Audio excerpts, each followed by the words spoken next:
Morning everyone, I'm Richard Parr and you are watching Sportuccino.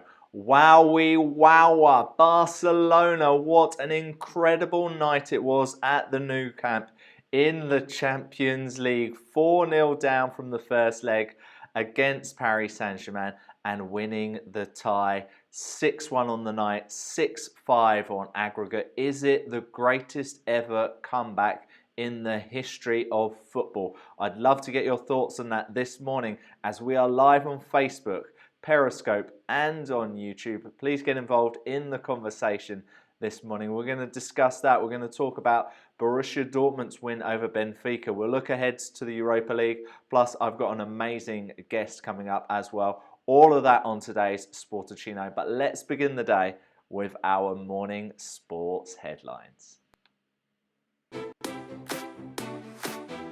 Barcelona produced an incredible comeback to reach the quarter-finals of the Champions League after they beat Paris Saint-Germain 6-1, 6-5 on aggregate. Pierre-Emerick Aubameyang scored a hat-trick as Borussia Dortmund beat Benfica 4-0 to go through 4-1 over the two legs. Manchester City are held to a 0-0 draw at home to Stoke in the English Premier League.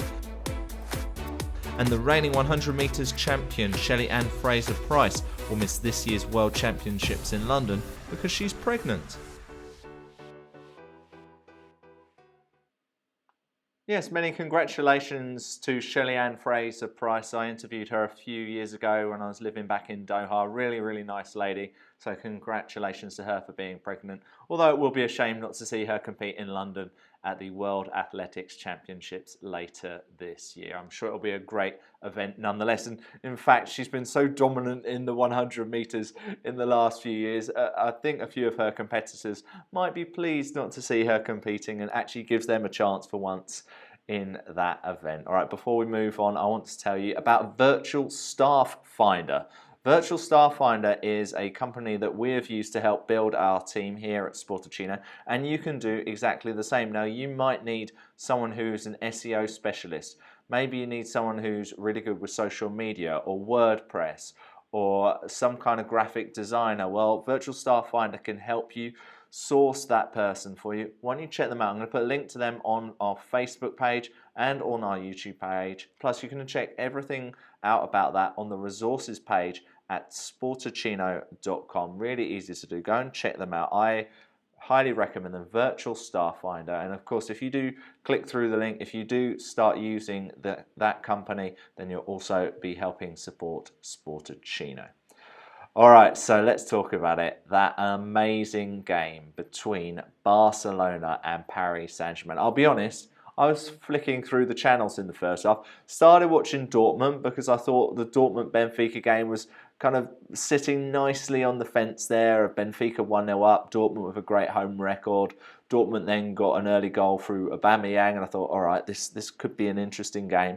What could happen here?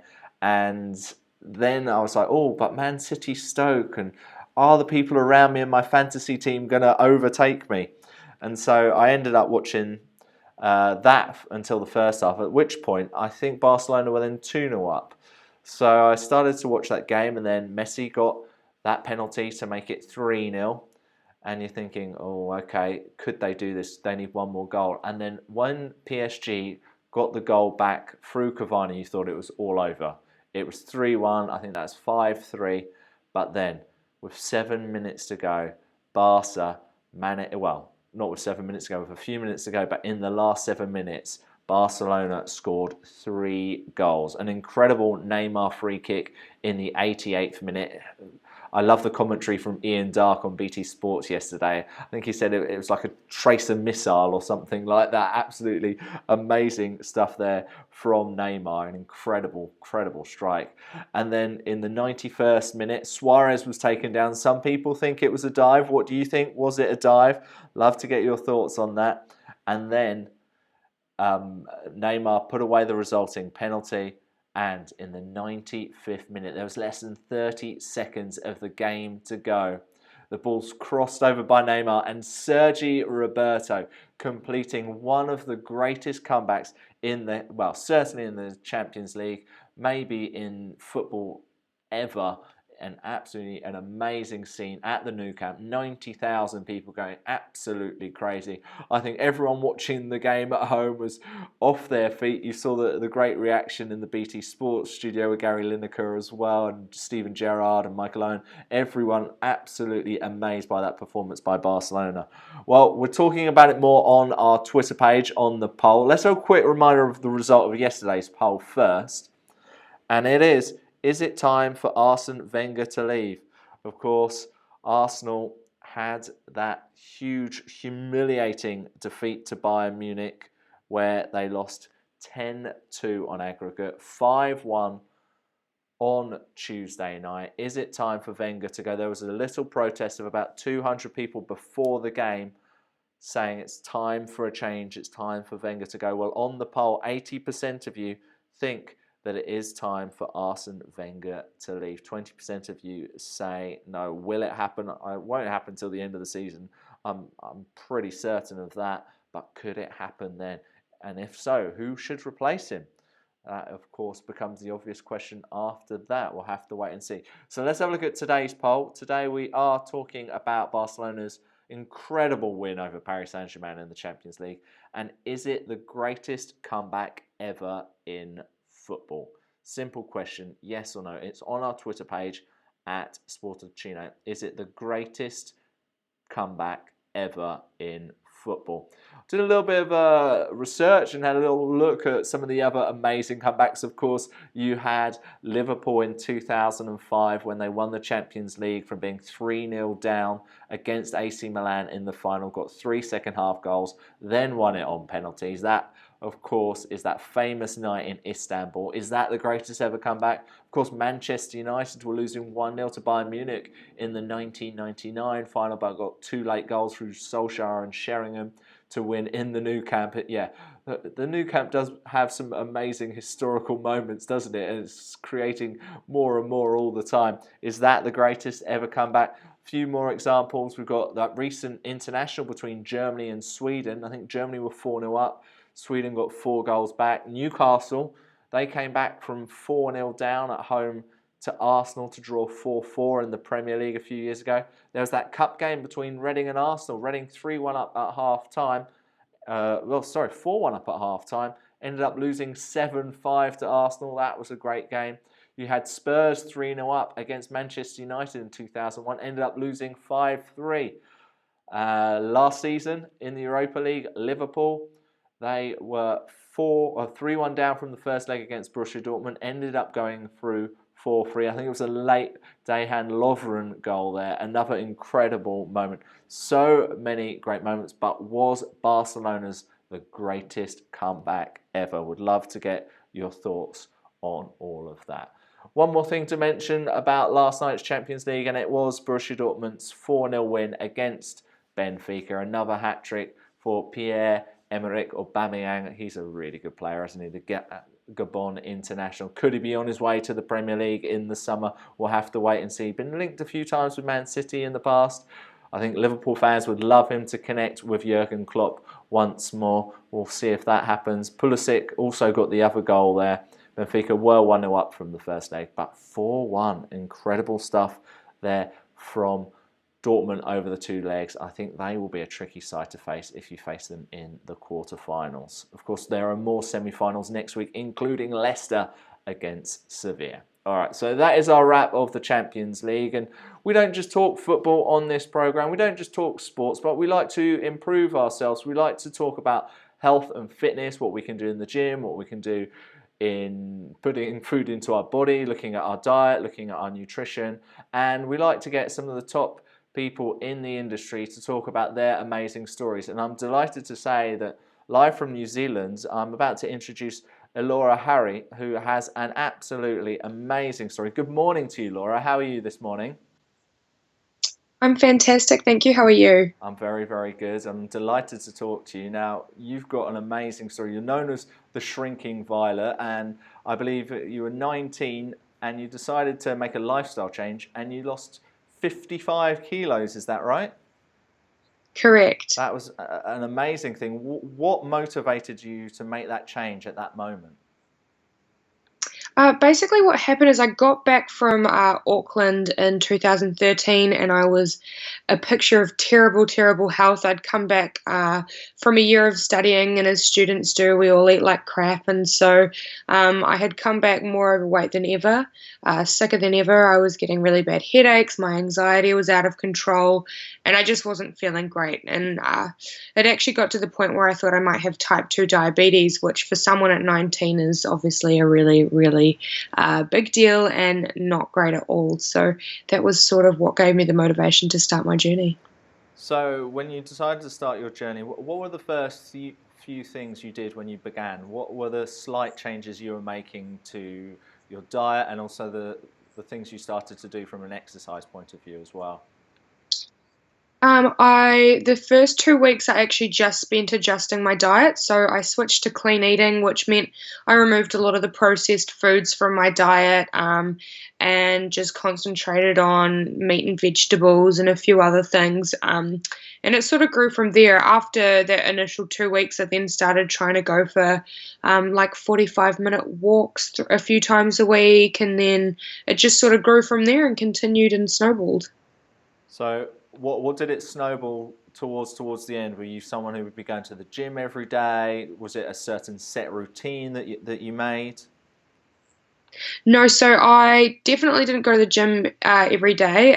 There was a short period in there where I did. I went a little bit kamikaze, but after sort of, a couple of months, I soon noticed that that was not the way that I should go about it, and I was burning myself out. So I actually reduced my exercise to around 3 times a week. So it was just a very sensible 3 to 4 times a week. Sometimes I would go 5 times a week if I had, a trip or something coming up. But generally it was 3 to 4 times a week, and yeah, just continued doing that. And I mixed it up between a few different things. I did CrossFit for a while. I also just went to the gym by myself for a while. And when I say CrossFit, it was very much beginner's CrossFit. I couldn't do a sit-up when I first started losing weight. Yeah, I've seen some people who do CrossFit. It becomes quite intense. They become very passionate about it, I've found. Yes. So 55 kilos in total. How long were we talking? How long was the whole time period to achieve this? So I lost 40 kilos in my first year, Wow. which was from, I think it was like January 23rd, 2013 until the end of that year was 40 kilos. I lost 32 kilos before my 20th birthday. My whole goal was 20 kilos before my 20th birthday, and I obviously smashed that, which was in October, and I'd lost 32. So I lost 40 in that first year, and then the following year I lost another 15, and then the year after that, in 2015, I had another 2.5 kilos of excess skin removed from my stomach. Mentally, obviously you had amazing benefits physically, but mentally, how much did it help you? And also, did people treat you differently? It's one thing I get asked quite often is if people treated me differently, but I have really been lucky most of my life. I never had too much bullying or anything like that. I didn't have a really tough time with being overweight, and I've always been a super happy person, super confident. So I was lucky that it didn't affect me in that regard. Mentally, it's helped with a lot of things. I mean, personally, I was confident, but there was still a lot of things that I wouldn't do. I never wanted to do sports at school. Anything where I really had to put myself out there physically, I didn't really want to do. And then on top of that, my anxiety was out of control because of the way that I'd been eating. And it just, when I started eating the way that I do now, which most people refer to as paleo, my anxiety really, really improved. And now I don't even notice it. Mm. We've got lots of people watching the program right now on the Facebook page. If you've got any questions for Elora, get them in to us. We'll ask them live on the program this morning. So yeah, tell us about what is your exercise routine now, and you mentioned paleo there. Is that something you're still following now, right? I am indeed. So I went paleo in 2013, but it wasn't at the start of my journey. It was a few months into it, and I've been paleo ever since. I tend to refer to it as eating real food myself because I'm not much of a fan of labels, and obviously with labels, especially paleo, comes with all this negativity. So I've been eating that way for, coming up 4 years now, and I love it. I couldn't change. I love the way that it makes me feel and how my body performs. And yeah, nowadays I've increased my exercise recently. I've been going 5 days a week since about April last year. Except for when I'm on holiday, which is apparently regularly. But yeah, I go 5 days a week now, and I do high intensity interval training with a company called F45. They are pretty popular throughout Australia. The movement's beginning to pick up in New Zealand, and it's just, basically it's fundamental movement. Functional fundamental movements, a lot of body weight stuff. There's also weights involved as well. But on top of that, I also do sort of like powerlifting sessions with a PT, but that's just more for my personal goals. It's not necessarily for weight loss. I really like being strong. I really like, doing a heavy back squat or doing a heavy deadlift, and that's just my thing. And that was definitely always my thing for other people, is that to do exercise successfully, most of us don't like movement, and especially those of us who carry extra weight, we're more inclined to dislike movement. It's super important to do something that you enjoy, because if it's a chore, then you're going to be less inclined to do it. Would that be your top tip to anyone who is in the same situation right now as you were when you were 19, who they know they need to make a change, they don't really know what they should be doing though? Definitely. I mean, my number one tip is always to start with food. Food is the most important aspect of a journey for health. And I say health, not weight loss, because obesity is a symptom of distress in your body. And so improving your health is really, really important. And the first way to move forward successfully is to change your food first. But then, definitely when it comes to movement, doing something you enjoy is so important. Whether it's, some people like swimming, some people like yoga, some people like to go to the gym, others just like a leisurely walk. Any movement is movement at the end of the day, and it's going to benefit your body. And obviously losing 55 kilos, you did have excess skin, and you went for a procedure to remove 2.5 kilos of that excess skin. How was that procedure for you? It sounds kind of scary to me, I'll be honest. It does sound kind of scary, but for me, it was honestly life-changing. The whole procedure changed my life in ways that I couldn't have imagined. I was someone who hadn't seen my belly button for 10 years, and to wake up and be able to look down and I've got this cute little belly button was amazing. But also, it used to get in the way. I used to have to tuck my skin into clothing, and I would, I'd bend over and it would just hang there, and I had this giant just apron of skin hanging all the time, and it wasn't pleasant. So the operation, to sum it up, it was life-changing. Oh, well, amazing. So known as the shrinking violet, who came up with that name? I actually, when I first started losing weight, I was in this small group of women, and I had said that I wanted to start writing about what I was doing. We were tossing names back and forth. I'd come up with a list, and I think the shrinking violet was one of them, and then it just kind of stuff like, like the shrinking elephant.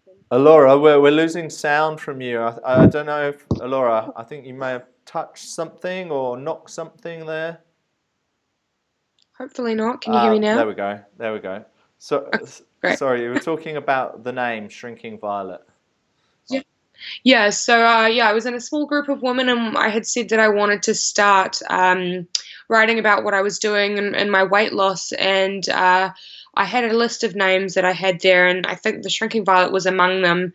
And I was tossing all these names back and forth. I think like one was like the Shrinking Elephant, and I'm so glad I didn't go with something like that. Or there was like the Disappearing Act, but I'm so glad that I did go with the Shrinking Violet, because anything else, where you refer to yourself negatively, like especially like the Shrinking Elephant, like it would have, had so many negative ideas surrounding it when I got to the other end of my weight loss journey. So the Shrinking Violet kind of just stuck, and that's what I called my blog, and then eventually that migrated to Facebook and became what it is today. Oh, amazing. Now, when we arranged the interview with you, I went on your blog, I went to Shrinking Violet, and one of the first things that I saw, this is an unbelievable story, by the way. One of the first things I saw was you had a review because you went to Thailand. Rest and Yes. relaxation at Villa Salafa, right? Yes. About this time last year, I was at that villa because my friends were getting married at the villa because the bride-to-be's parents owned the villa. And What a small it world. is an unbelievably small. So when I opened the Wow. website and saw that, I was like, I recognise that, Paul. No, it can't be. Clicked on, and I was like, oh my goodness, wow, what an I absolute. love that. That's so cool. Yeah, and but by the sounds of your review, it seemed like you really enjoyed being there as well. I did, and I had the opportunity to speak to the owner, and I love their story as well. They have an amazing, amazing story, and yeah, I adore that place, and I hope I get to go back because it was definitely a highlight and probably the nicest place I've ever stayed. And B, I don't know if you got a chance to meet B, who's the personal chef there. She's incredible. Yeah, I did. It was an amazing time, and I love that it's so near the beach as well. Just a Yes. 1 minute walk, barely. Yeah, incredible stuff. All right, just before we go, let's just play 5 favourite things quickly. I'm going to throw these things at you. You give me the first thing which comes into your mind. Then I'll ask you a little bit more about one of them, and then we will wrap this baby up. So, are you ready, Elora? I All am. right. Favourite book? I tried to say The Shrinking Violet, which is my book, but that's the first thing that came to Sell, mind, so sell, that can be sell, my Elora. book. Sell, sell, sell. Go with it. Where's a saleswoman, apparently? Favorite song? Oh, that's a tough one. I'm gonna have to say Sugar We're Going Down Swinging by Fall Out Boy. Ah. Favorite I city? don't know why. I'm gonna go with Austin, Texas. Oh, I went to Yeah, Texas. I'm gonna go with New Orleans. I'm gonna go with New Orleans. Oh, I love New oh, Orleans, actually. we've changed. We've changed. I was going to say I went to Texas, didn't go to Austin, and regret it all the time. And they've also got the South by Southwest Festival going on right now, which I wish I was at. But I'm enjoying talking to you even more, Elora. Favorite film? Favorite film was Anchorman. Ah, brilliant. I It's a like lamp classic. too, Elora. Favorite Yeah. food? Is mayonnaise a food? No. Okay. Let's just say strawberries then. But everyone who is following this, who watches me on my page, will know what I mean when I say I love mayonnaise. Okay. Um, Out of interest, do you have a cheat day? No. Never. Um, the times, so this for me is a lifestyle.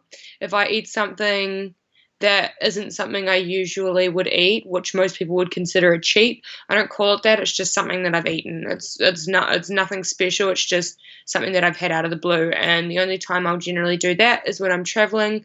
I'm a total foodie at heart, and if I want something in another country, then I'm going to try it. But my rule for myself, as soon as I get on the plane back to New Zealand or wherever I happen to be living at that time, is that stops and I go back to how I normally eat. But I was never going to go to New Orleans and not go to Cafe Du Monde and try a beignet. We've got a comment here from Danica Connolly on the Facebook page. She says, mayonnaise is the best. There you go. All right, so I think we're going to wrap this up now. It's been so good to learn from you this morning, Elora. A really, really interesting story. Just before you go, tell us how we can continue to get your great knowledge on social media. Plus, let us know of anything else you'd like to promote this morning, please. Yeah, so I'm all over social media. You can find me at The Shrinking Violet on Facebook. On Instagram, you can find me by using my username, which is ELORAHH.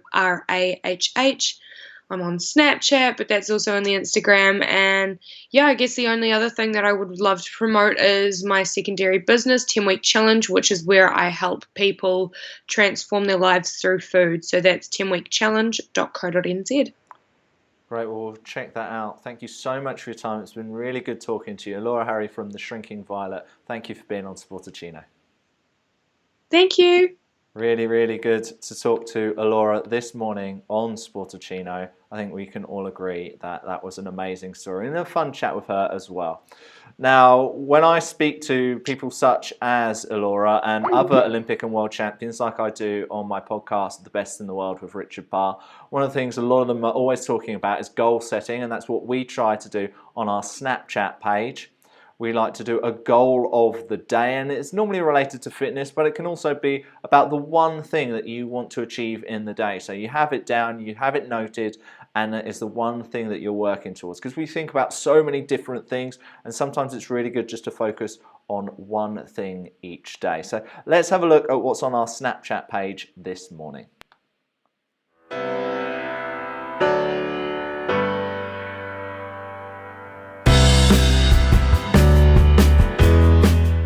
Wow, the morning after the night before for Barcelona. I think clearly Sergio Roberto's late winner was the goal of the day that day. But we do something different when it comes to goals. We do goal setting for how we can improve our everyday life. And my goal today is to host the second sports media meetup here in Brighton. It's at Eagle Labs from 6:30 p.m. If you have any affiliation to the sports media industry, from a YouTube to a journalist to a writer, I'd love to see you. So that's my goal of the day. It's now time for you to set yours. All right, just before we go, just want to talk about tonight's Europa League games.